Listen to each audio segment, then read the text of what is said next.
美国的纽约曼哈顿市中心宣布要开始扣踏车税，针对车上济时阵会扣甲大票297块起跳。当地政府希望讲会当解决踏车的问题，不过这川普是已经表明反对，未来敢会阁继续扣是抑阁无一定。纽约曼哈顿中城区的中央车头附近，总是聚集大量车阵甲人阵。年这时阵，交通更加是大塞车。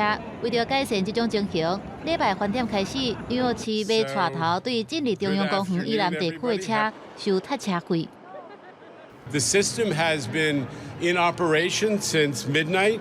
1,400 cameras, over 110 detection points, separate detection points on the borders of the congestion zone and within the zones. There are well over 800 signs, and there are 400 lanes of traffic that are within the zone. And drivers are going to start to see the toll charges appearing on their Easy Pass bills in a few days. 这个收费的措施规定讲，平常日透早5点到暗时9点，也有礼拜时透早9点到暗时9点的高峰时段，小型的车进入踏车区要收$9，大约是新台票297块；大型的车要收14到21美金，不是高峰时段，多数的车有权要付$2.25的费用。交通官员指出，收费区每天有70万车次驶入来，地区踏车严重。上惨的情形，平均时速敢若11公里，一寡路段甚至比行路搁较慢，所以希望用收费的制度了后，会当减少塞车，才袂浪费人的时间。Buses are slower than walking in much of Midtown.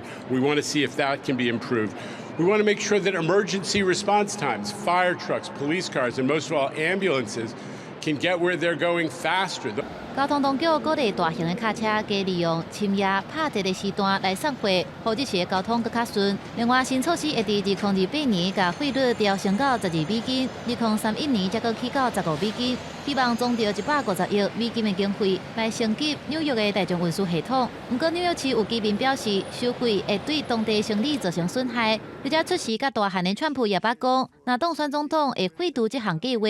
实际上，这款收费的制度已经伫伦敦甲斯德哥尔摩等大城市实施真侪年。不过，面对川普要上任，纽约踏车费的政策可能会引发中央甲地方的对立，敢要继续实施，有关有变数。公司新闻张慧敏编译。